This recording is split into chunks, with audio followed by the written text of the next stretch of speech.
good evening. My name is Kaye. Welcome back again to my channel, and for tonight's episode, I will show you how I make my favorite graham ball recipe. It's one of my favorite recipe na gawin, most especially during Christmas and New Year since bilog nga siya and pampaswerte siya. And also, if you have birthday celebration, kids celebration, it's also a nice idea for dessert kasi healthy siya kahit paano kasi it's made of graham crackers, and if you will add more colorful toppings, mas lalo siyang pleasing and then very Instagrammable also. And guaranteed it's really tasty and delicious for kids and sweet lovers like me. Hope you will like it. See you!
So, taste na natin yung graham balls.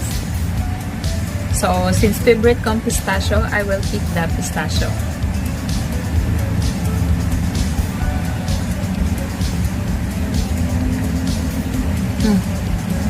Creamy siya.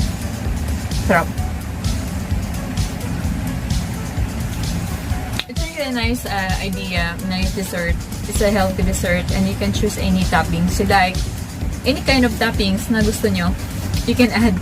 So, I have pistachio, I have milk powder or chocolate. So, yun ang ginamit ko. And ang binili ko lang dito ay yung candy sprinkles since gusto ko yun na colorful siya. Lalo na sa picture, very Instagrammable. So, it's really tasty. Super sarap. Hindi siya nakakaumay, bite size lang, so, hindi siya madaling masira. So, it's really a perfect dessert for family during Christmas celebration, any kind of celebration. And by the way, a few months ago, magki-Christmas na, magdi-New Year na. So, you can add this recipe sa mga list nyo. So, thank you all guys for watching and I'll see you next time. Bye!